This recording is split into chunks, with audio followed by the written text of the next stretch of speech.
நண்பர்களுக்கு வணக்கம். நண்பர்களே, இந்திய காப்பீட்டுத் துறையை பற்றி நாம் காண இருக்கின்றோம்.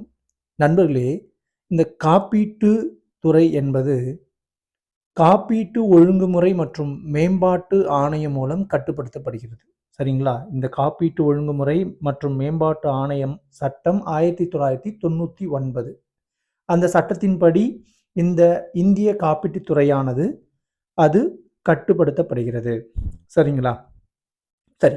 இப்போ இந்த காப்பீட்டுத் துறையில நம்ம தற்போது பார்த்தீங்கன்னா, 49% 74% வரை அந்த அந்நிய நேரடி முதலீட்டு அந்த வரம்ப உயர்த்தணும் அப்படின்றது இப்ப உயர்த்தியிருக்காங்க. சரிங்களா?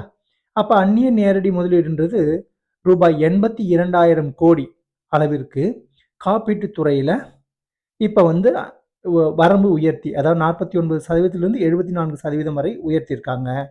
இந்த 74%த்தையும் இன்னும் மேலும் உயர்த்த, அதாவது 100% உயர்த்த இலக்கு நிர்ணயிக்கப்பட்டுள்ளது. இத பட்ஜெட் உரையில நம்மளுடைய இந்திய நாட்டின் ஃபினான்ஸ் மினிஸ்டர் நிர்மலா சீதாராமன் அம்மையார் சொல்லியிருக்காங்க. சரிங்களா? சரி. அப்ப இந்த 74%லிருந்து 100% மாத்தணும்னா கண்டிப்பா சட்ட திருத்த மசோதாவை இம்ப்ளிமெண்ட் பண்ணணும். அதை என்ன பண்ணணும்? மசோதாவா பாஸ் பண்ணணும்.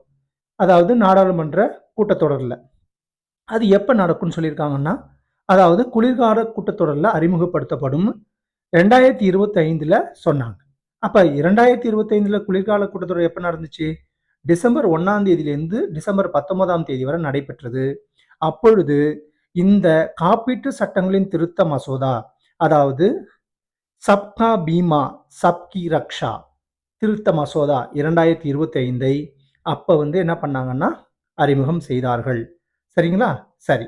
இப்போ இந்த காப்பீட்டு சட்டம் அப்படின்னு சொல்லும்போது இது எப்ப முதல்ல ஆரம்பிக்கப்பட்டது அப்படின்னா 1938ஆம் ஆண்டு அந்த சட்டத்தின்படி இந்த காப்பீட்டு சட்டம் இந்தியாவுக்குள்ள வருது. சரிங்களா?